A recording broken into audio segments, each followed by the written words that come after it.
Hi all welcome to Entri. അപ്പം നമ്മൾ കഴിഞ്ഞ ക്ലാസ്സിൽ ഡിമാൻഡ് എന്താണെന്നൊക്കെ പറഞ്ഞിട്ടുണ്ടായിരുന്നു, ഡിമാൻഡ് ഷെഡ്യൂളൊക്കെ പറഞ്ഞിട്ടുണ്ടായിരുന്നു. ഇനി നമുക്ക് എക്കണോമിക്സിൻ്റെ ഏറ്റവും ബേസിക്സ് ലെവലായ കാര്യങ്ങളാണ് ഡിമാൻഡ് കർവ്. ഒരു KV എക്സാമിനോടൊക്കെ സംബന്ധിച്ച് നമുക്ക് ഏറ്റവും ബേസ് ലെവൽ ഇനി അറിയുന്നവരാണെങ്കിൽ ഇത് സ്കിപ്പ് ചെയ്ത് വേഗം വേഗം കണ്ടു പോവുക. കാരണം അത്രയും സിമ്പിളായ ടോപ്പിക്സ് ആണ് നമ്മൾ ഈ ഒരു വീഡിയോയിൽ കവർ ചെയ്യുന്നത്. അപ്പോൾ ഇതൊരു റിവിഷനായി കൂട്ടി വേഗം വേഗം കണ്ടുപോകാം കേട്ടോ. അപ്പോൾ ഡിമാൻഡ് കർവ് എന്താണെന്ന് നമുക്ക് നോക്കാം. എക്കണോമിക്സ് അറിയുന്ന എല്ലാവർക്കും അറിയുന്ന ഒരു സിമ്പിൾ ടേം ആണ്. What is demand curve? Demand curve means graphical representation of relationship between price of a good or service and quantity demanded by consumers over a specific period. It typically slopes from left to right reflecting the law of demand. അപ്പം നമുക്കിത് കണ്ടാൽ തന്നെ അറിയാം, അല്ലെങ്കിൽ ആ ഒരു picture കണ്ടിട്ട് നമുക്ക് പറയാം കേട്ടോ. അപ്പോൾ ഡിമാൻഡ് കർവ് എന്ന് പറഞ്ഞു കഴിഞ്ഞാൽ it slopes from left to right അല്ലേ. അപ്പം മുകളിൽ നിന്നും താഴേക്ക്, ലെഫ്റ്റിൽ നിന്നും റൈറ്റിലേക്ക് പോകുന്ന ഒരു കർവ് ആണ് ഡിമാൻഡ് കർവ് എന്ന് പറഞ്ഞു കഴിഞ്ഞാൽ. അത് ഇൻവേഴ്സ് റിലേഷൻഷിപ്പ് ആണ്. Quantity demanded and price. It shows inverse relationship between quantity demanded and price. പ്രൈസും ക്വാണ്ടിറ്റി ഡിമാൻഡും തമ്മിലൊരു ഇൻവേഴ്സ് റിലേഷൻഷിപ്പ് ആണ് ഡിമാൻഡ് കർവ് ഷോ ചെയ്യുന്നത്. സോ നമ്മളിത് പഠിക്കുന്ന സമയത്ത് നിങ്ങൾക്ക് ഈ എക്സാമ്പിൾ വെച്ച് പഠിക്കാൻ നോക്കൂ. പ്രൈസ് ഇപ്പോൾ P2 ആണ്. അപ്പോൾ quantity demanded at that price P2 is Q2. നമ്മൾ ആ ഡയഗ്രാം നിങ്ങൾ നോക്കി നോക്കും. അപ്പോൾ Q2 ആണ്. എന്താ നിങ്ങൾക്ക് കേഴ്സർ കാണാൻ പറ്റുന്നുണ്ടാവുമെന്ന് വിചാരിക്കുന്നു. അപ്പോൾ പ്രൈസ് P2ൽ ക്വാണ്ടിറ്റി ഡിമാൻഡഡ് Q2 ആണ്. പ്രൈസ് കൂടുകയാണെന്ന് വിചാരിക്കുക. അപ്പോൾ P1 ആവുന്ന സമയത്ത് ക്വാണ്ടിറ്റി ഡിമാൻഡഡ് കുറയും അല്ലേ. പ്രൈസ് കുറയുന്ന സമയത്ത് P3 ആവുന്ന സമയത്ത് ക്വാണ്ടിറ്റി ഡിമാൻഡഡ് കൂടും. അപ്പോൾ ഇതാണ് നമ്മുടെ ഒരു ഡിമാൻഡ് കർവിന്റെ ഒരു ഗ്രാഫിക്കൽ റെപ്രസെൻറ്റേഷൻ നമ്മൾ പറഞ്ഞു. ഈസി ആൻഡ് സിമ്പിൾ ആണ്. ഇനി നമുക്ക് പഠിക്കാനുള്ളത് എന്തുകൊണ്ടാണ് ഈ ഡിമാൻഡ് കർവ് ഇങ്ങനെ മുകളിൽ നിന്നും താഴേക്ക് ഡൗൺവേർഡ് സ്ലോപ്പ് ഉള്ള factors behind the downward slope of demand curve. അപ്പോൾ 3 കാര്യങ്ങൾ ഉറപ്പിച്ച് വെക്കുക മനസ്സിൽ. ഒന്ന് സബ്സ്റ്റിറ്റ്യൂഷൻ ഇഫക്റ്റ്, രണ്ടാമത്തത് ഇൻകം ഇഫക്റ്റ്, മൂന്നാമത്തത് ഡിമിനിഷിംഗ് മാർജിനൽ യൂട്ടിലിറ്റി. അപ്പോൾ ഈ 3 കാരണങ്ങൾ കൊണ്ടാണ് demand curve slopes downwards from left to right. നമുക്ക് മൾട്ടിപ്പിൾ ചോയ്സ് ക്വസ്റ്റ്യനിലൊക്കെ ചിലപ്പോൾ ഇത് അങ്ങോട്ടും ഇങ്ങോട്ടൊക്കെ മിക്സ് ആക്കി ചോദിക്കുക. അപ്പോൾ 3 റീസൺസ് ആണ് മെയിൻലി പറയുന്നത്. Substitution effect. സബ്സ്റ്റിറ്റ്യൂഷൻ ഇഫക്റ്റ് എന്ന് പറഞ്ഞു കഴിഞ്ഞാൽ ഇപ്പോൾ 2 ഗുഡ്സ് സബ്സ്റ്റിറ്റ്യൂട്ട്സ് ആണ് വിചാരിക്കുക. അപ്പോൾ അതിലൊരു ഗുഡിൻ്റെ പ്രൈസ് കുറഞ്ഞു കഴിഞ്ഞാൽ ഓൾറെഡി എല്ലാവരും അതിലേക്കാണ് ഷിഫ്റ്റ് ചെയ്യുക. അപ്പോൾ അതിൻ്റെ ക്വാണ്ടിറ്റി ഡിമാൻഡ് കൂടും. അപ്പോൾ അതിൻ്റെ പ്രൈസ് കുറയുമ്പോൾ അതിൻ്റെ ഡിമാൻഡ് കൂടും. ക്വാണ്ടിറ്റി ഡിമാൻഡ് ആൾക്കാർ കൺസ്യൂം ചെയ്യുന്നത് കൂടും. ഇതൊരു സിമ്പിൾ എക്സാമ്പിളിലൂടെ കൂടി നമുക്ക് പറയാം. അപ്പോൾ 2 ഗുഡ്സ് ഉണ്ട്, ടീയും കോഫിയും. അപ്പോൾ കോഫി കുടിക്കുന്ന ആളുകൾ സബ്സ്റ്റിറ്റ്യൂട്ടായിട്ട് ടീയും ഉപയോഗിക്കാം. അപ്പോൾ ടീയുടെ പ്രൈസ് കുറയുക വിചാരിച്ചു, ചായയുടെ വില കുറയാണ്, ചായപ്പൊടിയുടെ വില കുറയുകയാണ് എങ്കിൽ എല്ലാവരും ഓട്ടോമാറ്റിക്കലി ഏത് ഡിമാൻഡ് ചെയ്യും? കൂടുതൽ നമ്മുടെ ടീ ഡിമാൻഡ് ചെയ്യും. കോഫി കുടിക്കുന്നവർ കൂടി ടീയിലേക്ക് ഷിഫ്റ്റ് ആവും. അപ്പോൾ ഇതാണ് സബ്സ്റ്റിറ്റ്യൂഷൻ ഇഫക്റ്റിൻ്റെ ഭാഗമായിട്ട് ക്വാണ്ടിറ്റി ഡിമാൻഡ് കൂടും. പ്രൈസ് അതിൻ്റെ ആ സബ്സ്റ്റിറ്റ്യൂട്ടിൻ്റെ പ്രൈസ് കുറയുമ്പോൾ അതായിരിക്കും കൂടുതൽ ഡിമാൻഡ് ചെയ്യുക. പിന്നെ ഒന്ന് ഇൻകം ഇഫക്റ്റ് ആണ്. ഇൻകം ഇഫക്റ്റ് എന്ന് പറഞ്ഞു കഴിഞ്ഞാൽ എന്തുകൊണ്ടാണ് ആളുകൾ പ്രൈസ് കുറയുമ്പോൾ കൂടുതൽ കൺസ്യൂം ചെയ്യുന്നതെന്ന് വെച്ചാൽ, ഇപ്പോൾ ഓൾറെഡി ഒരു 50 റുപ്പീസാണ് 1 kg പൊട്ടേറ്റോന്ന് വിചാരിക്കുക. അപ്പോൾ ആ 50 റുപ്പീസ് 40 റുപ്പീസായിട്ട് കുറയുമ്പോൾ, അതിൻ്റെ വില കുറയുമ്പോൾ അവിടെ purchasing power, real purchasing power കൂടുകയാണ് അല്ലേ. അവിടെ 10 രൂപ ലാഭം കിട്ടുകയാണ്. ആ 10 രൂപയ്ക്ക് കൂടുതൽ പർച്ചേസ് ചെയ്യാൻ വേണ്ടി സാധിക്കുന്നു.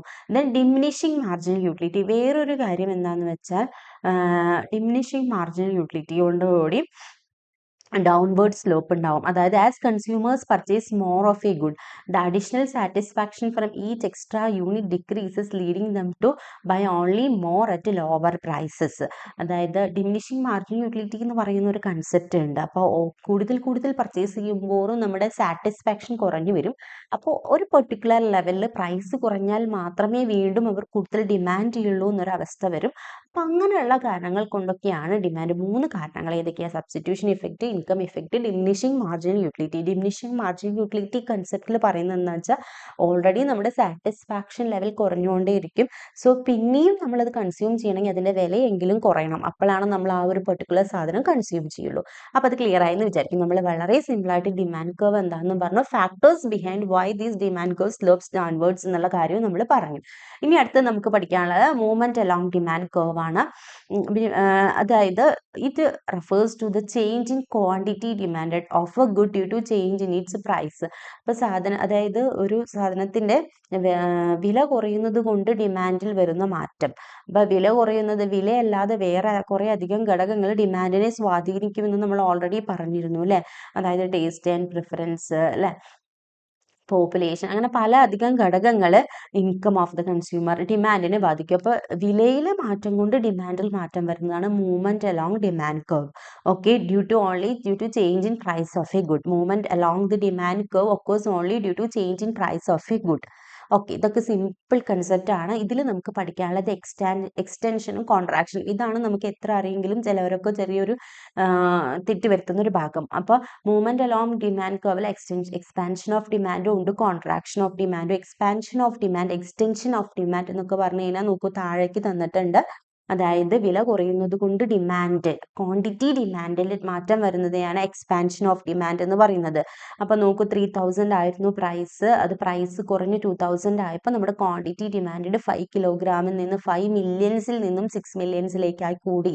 So that is the extension of demand. Extension of contraction of demand means, extension or contraction of demand means what happens, the demand curves moves along downward direction. Downward direction, ഇതാണ് പലരും കുട്ടികൾ വരെ നമ്മൾ പഠിപ്പിക്കുമ്പോൾ students വരെ തെറ്റിക്കുന്നത്.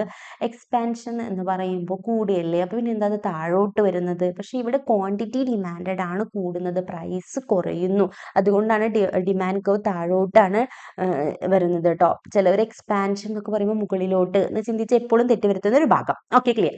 Then contraction of demand means the demand that is due to increase in price. Price കൂടുന്നതനുസരിച്ച് ഡിമാൻഡിൽ വരുന്ന കുറവിനെയാണ് കോൺട്രാക്ഷൻ ഓഫ് ഡിമാൻഡ് എന്ന് പറയുന്നത്. ഇത് അപ്വേർഡ് മൂവ്മെന്റ് ആയിരിക്കും ഉണ്ടാവുക കേട്ടോ. അത് ഒരു സെയിം ഡിമാൻഡ് കർവിലുള്ള മാറ്റം. ഇനി അടുത്ത നമ്മൾ പോകുന്നത് ഷിഫ്റ്റിംഗ് ഡിമാൻഡ് കർവിലേക്കാണ്. Shifting demand curve occurs when there is change in quantity demanded of a good at every price caused by factors other than price. Okay, അപ്പോൾ പ്രൈസിൽ change in quantity demanded means that is movement along demand curve. Change in demand, ഡിമാൻഡിൽ മാറ്റം വരുന്നു, other factors than പ്രൈസിലല്ലാതെ വേറെ ഘടകങ്ങളിൽ മാറ്റം വരുന്നത് കൊണ്ട് ഡിമാൻഡിൽ മാറ്റം വരുന്നതാണ് ഷിഫ്റ്റിംഗ് ഡിമാൻഡ് കർവ്.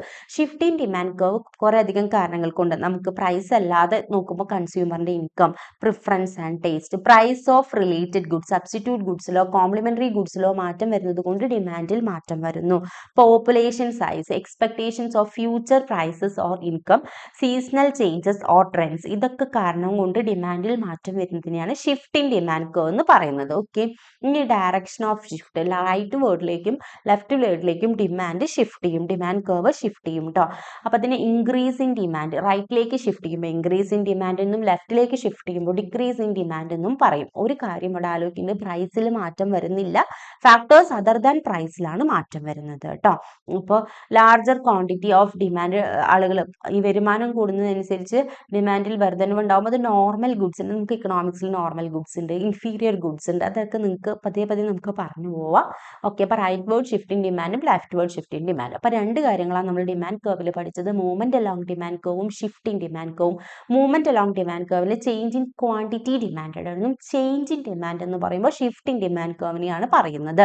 ഓക്കെ, ഇതൊക്കെ എല്ലാവർക്കും അറിയുന്ന സിമ്പിളായ കൺസെപ്റ്റ്സ് ആണ്, റിവിഷനായി കണ്ടുകൊണ്ട് മുന്നോട്ട് പോവുക. ഇനി അടുത്ത് നമ്മൾ മാർക്കറ്റ് ഡിമാൻഡാണ് പറയാൻ പോകുന്നത്. മാർക്കറ്റ് ഡിമാൻഡ് എന്ന് പറഞ്ഞു കഴിഞ്ഞാൽ refers to total quantity of goods or services that all consumers in a market are willing and able to purchase at various prices over a specific period. Sum total of individual ഡിമാൻഡിനെ സിമ്പിളായി പറഞ്ഞാൽ കുറേ individual demands ഉണ്ടാവും, ആ individual ഡിമാൻഡ്സിന് some ടോട്ടലിനെയാണ് നമ്മൾ എന്ത് പറയുന്നത്, market demand എന്ന് പറയുന്നത്. അപ്പോൾ ഇത് summation, derived by summation. Market demand എന്ന് പറയുന്നത് കാൽക്കുലേറ്റ് ചെയ്യുന്നത് individual demands of consumers at each price levels. Demand schedule ഉണ്ടാവും, ആ ഡിമാൻഡ് ഷെഡ്യൂളിന്റെ മാർക്കറ്റ് ഡിമാൻഡ് ഷെഡ്യൂൾ എന്ന് പറയും കേട്ടോ. Demand curve, market demand curve എന്ന് പറഞ്ഞത് graphical representations of the individual demand curves ആണ് കേട്ടോ. ഇൻഫ്ലുവൻസിങ് ഫാക്ടേഴ്സ്, ഇതൊക്കെ ഒന്ന് ജസ്റ്റ് ഓടിച്ച് വായിച്ചു പോവുക. ഇൻഫ്ലുവൻസ്, മാർക്കറ്റ് ഡിമാൻഡ് കർവിനെ ഇൻഫ്ലുവൻസ് ചെയ്യുന്ന ഘടകങ്ങൾ എന്തൊക്കെയാണ്? Price of the good, consumers income, population size, നമ്മൾ ഇൻഡിവിജ്വൽ ഡിമാൻഡ് കർവിൽ പറയാത്തൊരു ഘടകമാണ്. കൺസ്യൂമറിന്റെ preferences, prices of related goods, future expectations of prices or income, ഇത്രയും ഘടകങ്ങളാണ് മാർക്കറ്റ് ഡിമാൻഡ് കർവിനെ ഇൻഫ്ലുവൻസ് ചെയ്യുന്നത്. നമ്മളിവിടെ ഒരു ഡയഗ്രാം കൊടുത്തിട്ടുണ്ട്, നോക്കൂ. Individual demands, Aaron, David, Sarah, ഇവരുടെ 3 പേരുടെ ഇൻഡിവിജ്വൽ ഡിമാൻഡ്സിന്റെ സം ടോട്ടലാണ് മാർക്കറ്റ് ഡിമാൻഡ് കർവ് ആയിട്ട് നമുക്ക് കിട്ടിയിട്ടുള്ളത്. ഓക്കെ, അപ്പോൾ ഇത്രയേ ഉള്ളൂ. നമ്മൾ വളരെ സിമ്പിളായിട്ട് വളരെ ഫാസ്റ്റായിട്ട് എന്താണ് ഡിമാൻഡ് കർവും ഷിഫ്റ്റിംഗ് ഡിമാൻഡ് കർവും മൂവ്മെൻറ്റ് അലോങ് ഡിമാൻഡ് കർവും എന്താണ് മാർക്കറ്റ് ഡിമാൻഡും ആണെന്നാണ് പറഞ്ഞത് കേട്ടോ. ഇനി ഇതിലെ പ്രാക്ടീസ് ക്വസ്റ്റ്യൻസ് നോക്കി നോക്കൂ. Which of the following will not cause a change in demand? Change in demand cause ചെയ്യാത്ത ഘടകങ്ങൾ. ചേഞ്ച് ഇൻ ഡിമാൻഡ് എന്ന് പറയുമ്പോൾ അതെന്തിനെയാണ് ഉദ്ദേശിക്കുന്നത്? ഷിഫ്റ്റിംഗ് ഡിമാൻഡിനെയാണ് അല്ലേ? ഷിഫ്റ്റിംഗ് ഡിമാൻഡിന് കാരണമല്ലാത്തത് ഏതാണ്? കാരണമല്ലാത്തത് change in price of good അല്ലേ? ഓപ്ഷൻ ബി ആണ് ആൻസർ ആയിട്ട് ഇവിടെ വരിക. ക്ലിയർ ആയി എന്ന് വിചാരിക്കുന്നു. പിന്നെ rightward shifting demand curve റൈറ്റിലോട്ട് ഷിഫ്റ്റ് ചെയ്യണതിന്റെ കാരണം ഏതാണ്? fall in consumers income ആണോ? Increase in price of complementary good ആണോ? Decrease in price of substitute ആണോ? ഇൻക്രീസ് ഇൻ പോപ്പുലേഷൻ ആണോ? നമുക്കറിയാം ഷിഫ്റ്റ് ഇൻ ഡിമാൻഡ് എന്ന് പറയുമ്പോൾ പ്രൈസ് ഒരു ഘടകമല്ല. പക്ഷെ എന്തുകൊണ്ടായിരിക്കും ഡിമാൻഡ് കർവ് റൈറ്റിലേക്ക് ഷിഫ്റ്റ് ചെയ്തത്? കൺസ്യൂമറിന്റെ ഇൻകം ഫോൾ ചെയ്താൽ റൈറ്റിലേക്ക് ഷിഫ്റ്റ് ചെയ്യോ? ഇല്ല അല്ലേ? Then increase in price of a complementary good. ഒരു കോംപ്ലിമെന്ററി ഗുഡിന്റെ പ്രൈസ് കൂടിയാൽ ഡിമാൻഡ് റൈറ്റിലേക്ക് ഷിഫ്റ്റ് ചെയ്യോ? ഇല്ല.